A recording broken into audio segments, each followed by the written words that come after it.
The average rate of termination in Canada is about 3.5%. So if you have a job, your chances of being laid off are 3.5%. For women, after coming back from maternity leave, it's 15%. So it's 5 times higher. You're listening to Let's Imagine, an Imagine Canada podcast for everyone interested in social issues and the nonprofit sector. Each episode, join us as we talk with leaders and innovators about building our collective power to drive lasting change in communities across Canada and around the globe. A special thank you to our supporting partner, Carter's Professional Corporation, for making our podcast possible. Together, let's imagine a stronger future. Welcome back to Let's Imagine. I'm your host, Bruce McDonald. International Women's Day is a moment to reflect on the world we've built and the world we want to build. This year, we're turning our attention to something nearly every organization thinks it understands, yet few have truly designed well: the experience of mothers in the workplace. For decades, many workplace structures were shaped in an era where caregiving was expected to be done quietly, was undervalued, or pushed outside the boundaries of the workday. And while progress has been made, many of those assumptions and systems still linger today. Mothers now make up a critical part of Canada's workforce, including in the nonprofit sector, where 77% of workers are women. Yet many still face discrimination, pay gaps, stalled promotions, or cultures that view caregiving as a complication rather than a contribution. To help us unpack this, we're joined by someone who has spent years leading this conversation. Allison Venditti, founder of Moms at Work, Canada's largest community for working mothers, and also a leading voice on pay equity, caregiving, and structural change in the workplace. Allison is a certified HR leader, pay transparency expert, and a force behind policy shifts happening across the country. Allison, welcome to the Let's Imagine podcast. Thanks for having me. So let's kick off with our first question. International Women's Day is often used to celebrate accomplishments, but it's also a chance to examine the systemic barriers that remain. And one of the clearest examples is the experience of mothers at work. Why do you say that workplaces were not built for mothers? And what does that actually mean in practice?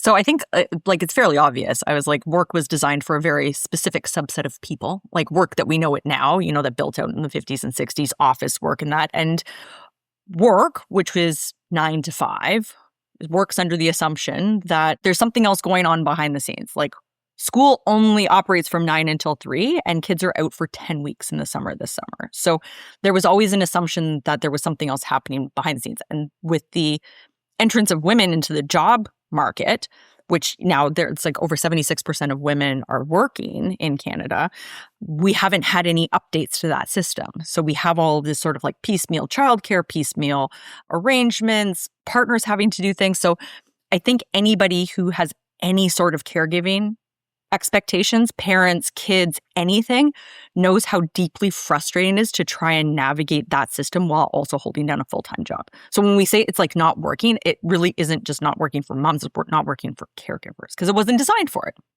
Yeah, it's interesting. I've heard similar statements around caregiving for older adults. That this idea of systems being built for that particular function, it just hasn't been there in the past. And it hasn't been needed in the past. Like, I don't want to be that person, but I was like, listen, women couldn't vote until like the last 100 years. So of course the system wasn't built around that sort of thing. But it's been so slow to catch up, even though we're graduating more women from university, we're seeing more women in leadership. It's like the systems and the supports aren't there, which is really shocking in a country like Canada, where we really pride ourselves on being like a socialist safety net type of thing, where we are making strides. I'm not going to $10 a day daycare is amazing, but we're still struggling to sort of write a system that we're just doing it as we go along.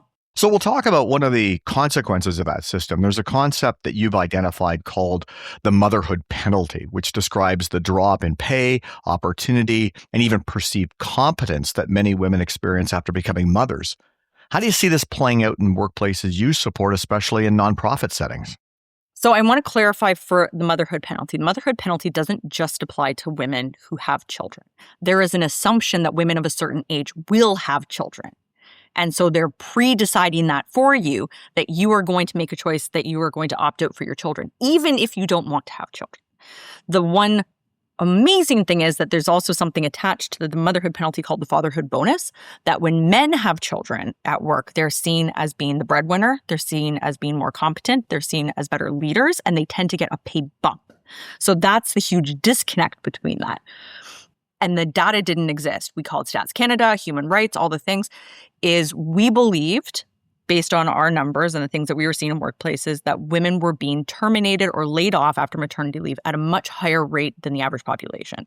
So we paid for and conducted a study, and this applies to all things, but the non-for-profit sector is predominantly women, right? There's a lot more women in the sector. And our data came back. We screened for COVID. We did after COVID. We did a very short, narrow time frame. The average rate of termination in Canada is about 3.5%. So if you have a job, your chances of being laid off are 3.5%. For women, after coming back from maternity leave, it's 15%. So it's 5 times higher. The numbers don't lie, but those are only the numbers captured by people who had full-time jobs.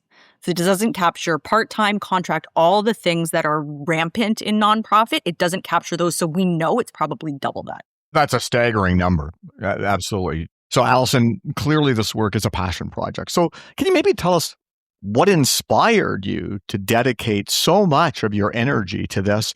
And also tell us a bit about Moms at Work and some of the accomplishments that it's had. I always like to say, it's not a spectacular story.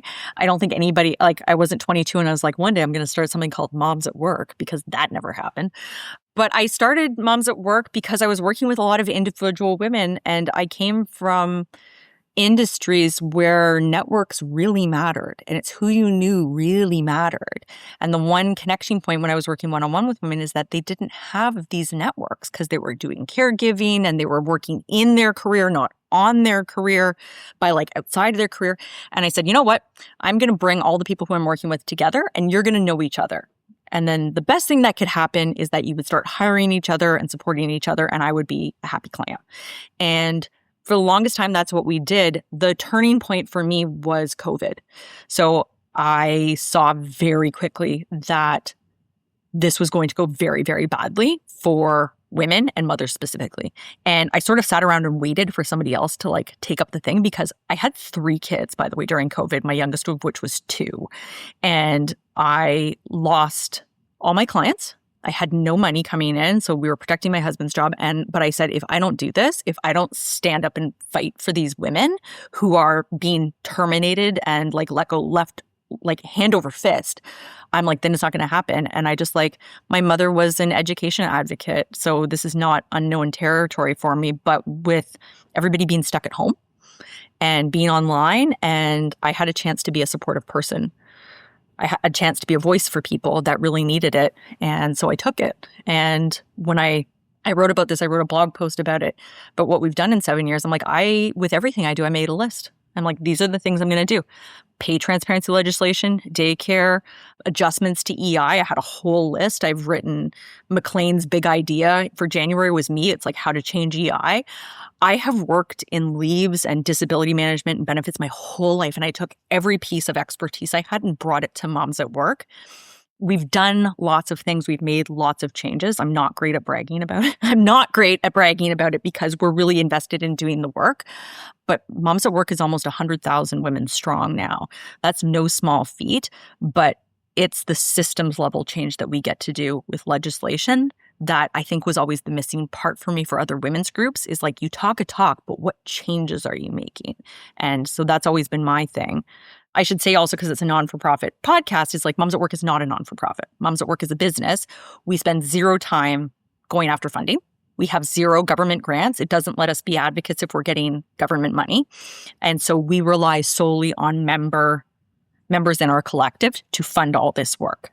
I didn't know if that would work. It did work, but it means that we're incredibly focused and that our advocacy doesn't depend on 3-year funding cycles. Right? So we can keep going.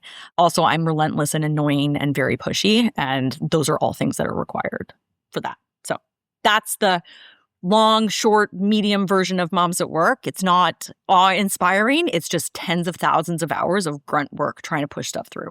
Advocates with no persistent aren't successful. So it's interesting, again, you mentioned in our sector where 77% of the workforce is women.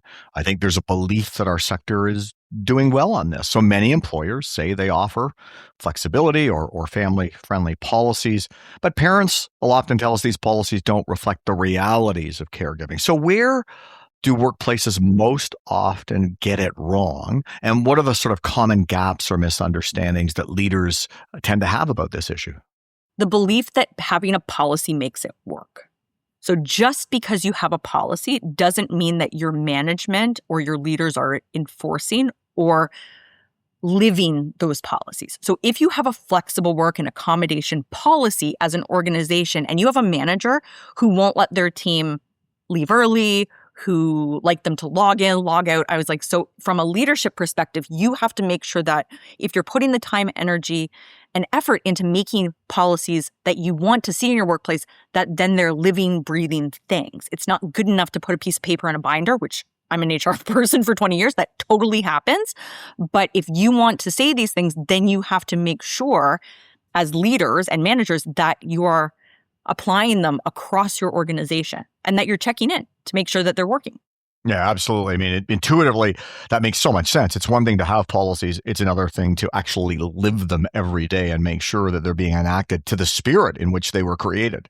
Right. And I get it. I'm like, look, we're talking about like understaffing, underfunding, under things like for people to have the time and energy to check in and make sure that their managers are doing this. I'm like, it requires like thoughtful planning because otherwise it just becomes like the bottom of the list of urgency. And in nonprofit, there's so many urgencies. Do we have funding? Are we going to have funding for next year? Or galas, all the things that people are doing, that these go to the bottom. And for leadership and boards, I think that if we're going to build an entire industry that's based on giving and caring or whatever, that has to be reflected in the workplace. Yeah, and it's interesting when you combine that with the fact that so few organizations in our sector have paid talent to look after human resources, then this idea of saying, yes, okay, we've done the policy, but then there's often not even a position in place who are then stewards of that policy in terms of bringing it to life. So through Moms at Work, you have insight into what tens of thousands of mothers are experiencing across different industries and roles. From your perspective, what are the biggest concerns, fears, or frustrations that you're hearing about from mothers in the workforce right now? Return to office was horrific and awful. It is a policy that we know does two things really well. It gets rid of top talent. So if you do a return to office mandate, the first people who will leave are your top performers. And the second is women. So if you're trying to get rid of top performers and women in your organization, then you should do a return to office mandate. That's my thing. I'm like, if you really believe deeply that having everybody in office is going to make a huge difference, great. But I don't understand how companies demanded that we work and live at home simultaneously during COVID, broke people completely who gave everything they had to their organization and then were laid off after that, or told that if they didn't come back to work 5 days a week, then they would be terminated. And I was like, that shows the deep disconnect between like corporate companies and individuals. That has been the biggest stressor for like our people. Again, this is even people, we have a lot of frontline workers who are like, give me a break, return to office wasn't ever my thing. And I was like, that doesn't mean that we shouldn't want this for different groups. There should be more flexibility in healthcare. There should be more flexibility for frontline staff, but that doesn't make other people's necessity to like go back to office any less valuable. And I'm like, I've raged out on this all over the place, but I will say this, the unions are going through the court system and they are winning. That return to work mandates are not right. So that's one thing. I'll say Ontario specifically, like Ontario now is the only one who hasn't managed to like figure out $10 a day childcare. Manitoba has pensions for its ECE workers. BC's had it rolled out. PEI has rolled out. So it's incredibly disappointing watching the Ontario government in action right now, knowing that everybody else has figured it out and they haven't. So that's really hard for the majority of people because the population is so big in Ontario to watch, because this is so important for so many people in so many sectors to not have to make that choice of, can I afford childcare to go to work? So you've talked about a few of the things that don't work. So for organizations who are really trying to move to systems that are grounded in trust and autonomy and care, what does a genuinely care-centered leadership model look like, and how does it reshape workplaces from others? So what are the good things? Yeah, I think whenever we talk to any workers, and this is the things that people are looking for, like they say they want certain things, and in practice, those aren't the things that they really need. So we know this from lots of studies and whatever. So people talk about meaningful work. They talk about, feeling connected to their work. But what people say, because that's what they hear, but when we dig into it, people really want autonomy. So not flexibility, but autonomy to decide how they plan their day, meetings in the morning, work time in the afternoon, going to site visits, like how they plan their day is so important. So autonomy and flexibility are the first ones. Trust is the second one. So I've worked with so many organizations where micromanagers, because they were micromanaged and they don't have trust in their team, I'm like, that's a problem that needs to be dealt with. So that's what most people are looking for. They want autonomy, they want flexibility, and they want to be trusted to do their job because, full stop, people want to be treated like adults. And that's free. Anybody can do that. Anybody can make a great workplace by providing people with those things. It costs nothing. No policy, no procedure, just a deep belief that we are going to run an organization run by adults and we're going to treat everybody like they want to be treated. So I'm going to go off script now because I got a question for you. This is an interesting point that you've made. I often sort of turn the Spider-Man phrase of, with great power comes great responsibility. From an HR perspective, with great flexibility comes great accountability. So in the examples that you're talking about, where trust is extended, where flexibility is crafted, what are your views and how do you think that the leading organizations can also feel confident because appropriate accountability measures are in place? What do you think those look like? So again, I'm like, are we really having this conversation? Like, you're paying people tens of thousands of dollars. Like, this is their job. So in HR, I'm like, you don't do your job, you don't have a job. As an organization, you're allowed to do that. But the assumption shouldn't be, because we know this from remote work or whatever, like we know productivity increases almost 20%. Right? My organization works 4 days a week. My people are way more productive. Europe has shown this, like other countries have shown this, that like extending trust is building a relationship. But the fact that we preemptively think, well, someone's going to take advantage of this is not true. We know this from years and years of experience.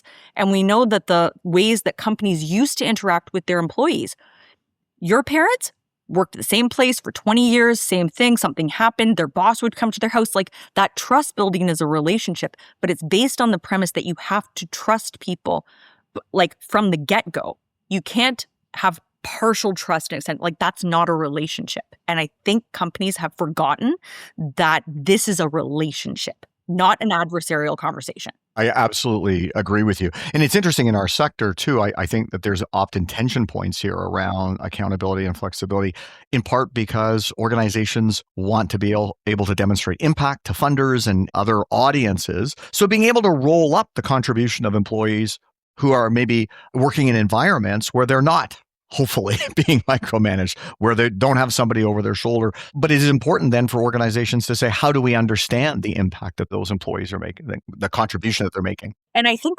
nobody wants to work with people who are crappy.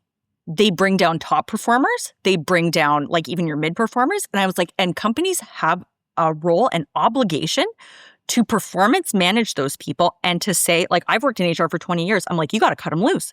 If you have someone who is taking advantage of that relationship, if you have someone who's causing everybody else in the team to have to do twice as much work, in Canada, you do have to pay severance, whatever. But I'm like, I'm going to go harsh here. I'm like, if you are not doing your job, and I have full empathy if people are going through something, but on a consistent base, you are not performing, then every organization, nonprofit or not, needs to say, this isn't working. Thanks so much. You might be better somewhere else, because you're trying to protect the workforce.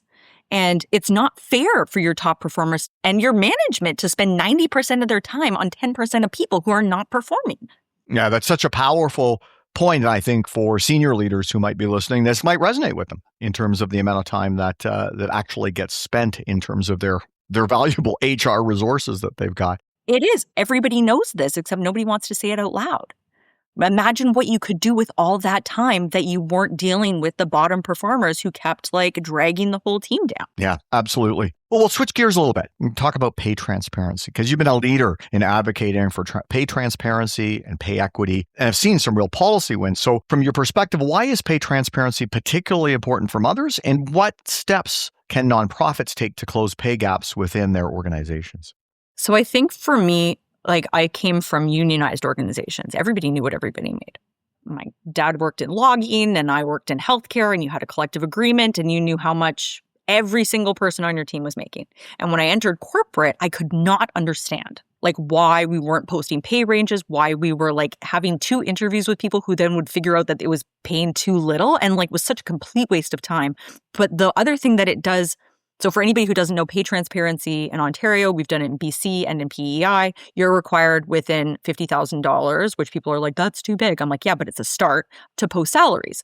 And what that is meant to do is to level the playing fields between employers and employees, who I really don't want wasting their time applying for jobs if it's not within their pay range. It just doesn't make any sense. So we have had some movement in pay equity. But I'll give an example. In PEI, the wage gap is 1%. It's 1% between men and women because it's a lot of unionized workplaces. But the culture is that they talk about money. They talk about money. They ask how much you bought for your house. They ask you how much things cost. They talk about how much you made at work. And knowing that talking about things, knowing how much your neighbor paid for their car, you go to the car dealership and say, my neighbor John got his car for $5,000. Like that is powerful. And for a lot of women, racialized women, like anybody who is brought up that it's rude to talk about money. And I always said, rude, why? Who says it's rude? Who says it's rude? I don't know. We always talked about money at my house because guess what? We didn't have a lot of it. So like we had money in jars. And I think by legislating, it creates a new norm. It creates a new norm and a new way of thinking about work and money, because guess what? You're not going to work because you get hugs. You're going to work because you get paid. So I think that we need to start having some adult conversations about this stuff. And for my thing, I'm like, I believe that companies should have been doing this from the get-go. So the fact that they have to, like, they've had a year to put together a pay transparency thing, and they've always known how much they were going to pay people. The only thing that they're going to struggle with is if they hadn't had a really good compensation plan, and some people are making a lot more money than other people's, then I think you'll have something to reckon with. And frankly, I'm like, you deserve to, because that's bad planning and that's not fair. So that's pay transparency. So we're keeping going though, right? We got 3 provinces. We got lots more work to do. Well, so I think there's an interesting underlying message there for organizations who haven't been moving forward, not just on pay transparency, but on equity and compensation, that as pay transparency moves its way into mainstream practices, there's going to be some periods of discomfort unless leaders are getting ahead of this and addressing it internally and closing that gap. And I also think companies need to like really wake up to the fact that like we have an entire generation that was raised on TikTok. They talk about everything publicly. What they ate for breakfast, where they buy their clothes, how much their boss doesn't like them. I was like, and they're asking all the questions. Gen Z has the boundaries. I am here for it. But like I work with another advocate, she runs Salary Transparent Street. Like they have millions of followers on TikTok, and all they do is go on the street and ask people how much money they make. They are normalizing this. And so companies are not ready for this. Is a norm for them, and they're not having it if you're not having that discussion. Yeah, that's powerful. So, as organizations are listening to this and thinking about this whole topic, it can be big for some who are maybe just sort of getting started, which hopefully is not the case. If you could wave a magic wand and instantly implement 1 or 2 changes that would dramatically improve work for mothers, what would they be and why? Like I have so many lists. It's like so many things. One, and I'm like, and we've already sort of done this, like we create a program called My Parental Leave, myparentalleave.ca, but like simply improving the transition to mat leave and back. People are off for over a year in Canada. So when we have people who are off work on sick leave, or if you have a heart attack or any reason that you're off, there's a reintegration process. For WSIB, if you get injured at work, you get a graduated return to work. So I think helping people reintegrate into work is a kindness. It's easy. It doesn't take much planning, but the way that it's done right now is bad. So we put together free resources because, and this is a great stat, but like 98% of jobs in Canada are in small and mid-sized businesses.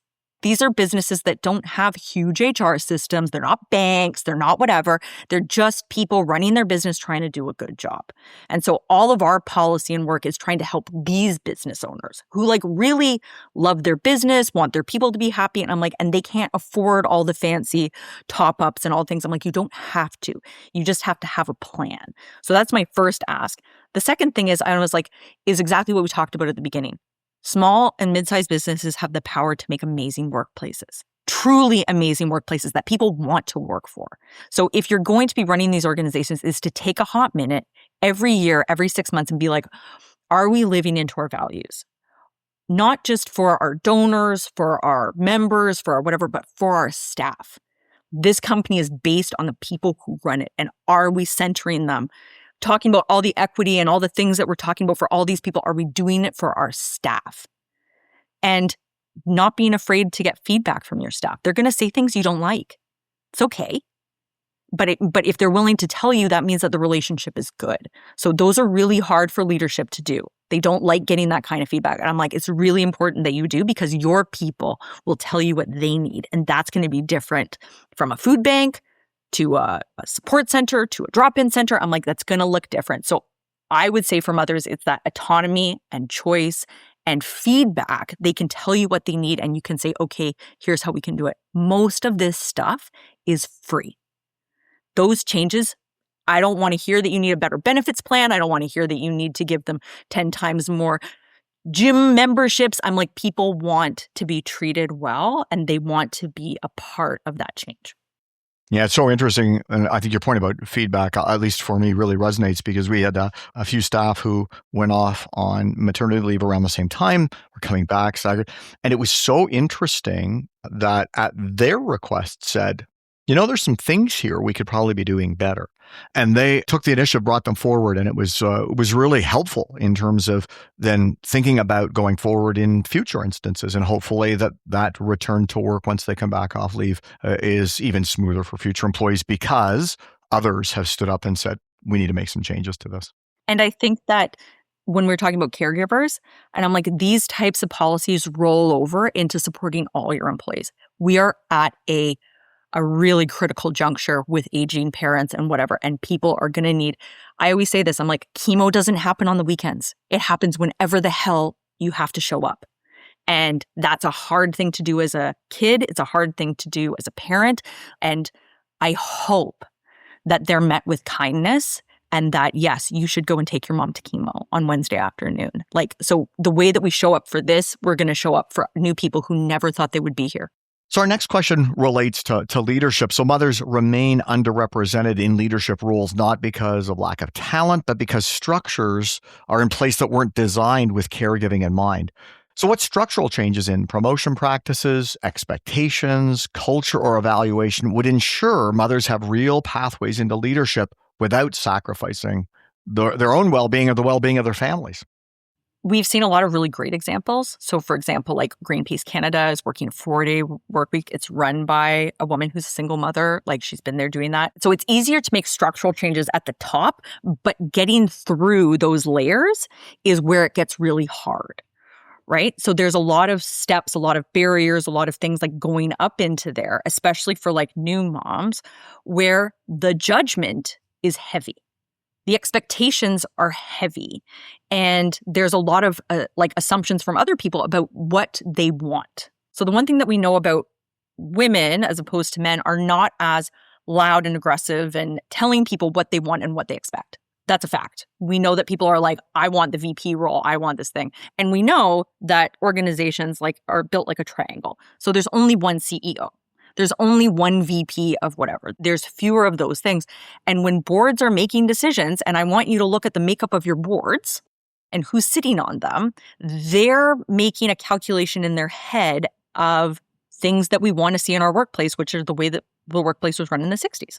Are they going to be available? Are they going to be able to take evening call? Like, are they going to be things? And now they're making assumptions that these people are not going to do those things. It's very hard because society doesn't say these things out loud. We just see them quietly sneaking in inside conversations, in assumptions, in thought processes. And they also say, like, she's not ready for it. What if she wants to have another baby? Like, all of these discussions, I'm an HR person. They have these conversations, right? Is she an ED and she goes off on mat leave? Or, like, is she getting all these things? And I was like, wow.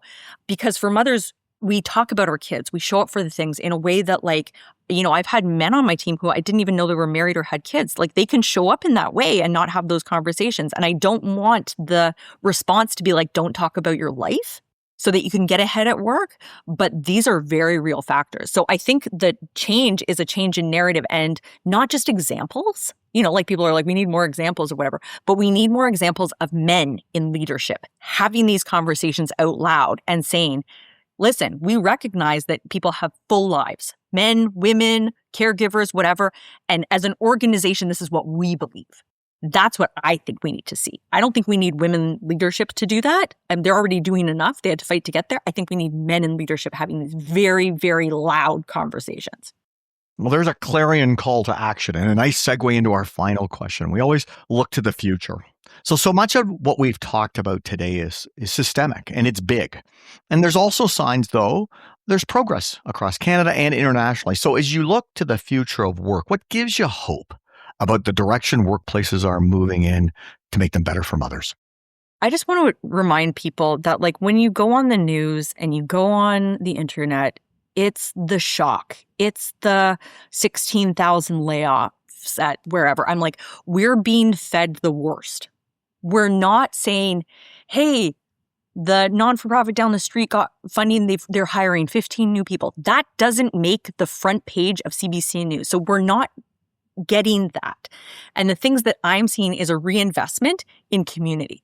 So people are moving away from Amazon, away from putting their money out, whatever. They're investing in their community. And that gives me such beautiful hope that we have women starting their own organizations.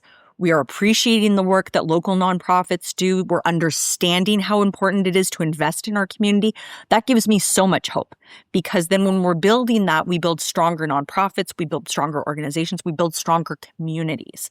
And for everything that's happening between the US and Canada, whatever, I'm like, that is the beautiful thing that has happened, is that people are looking inward and saying, how can I be a better worker? How can I be a better neighbor? How can I be a better Canadian? How can I be a better? And I think that's going to make a world of difference for mothers, for workers, for the workforce, is that reinvestment in local and reinvestment in community building, which I think is incredibly powerful.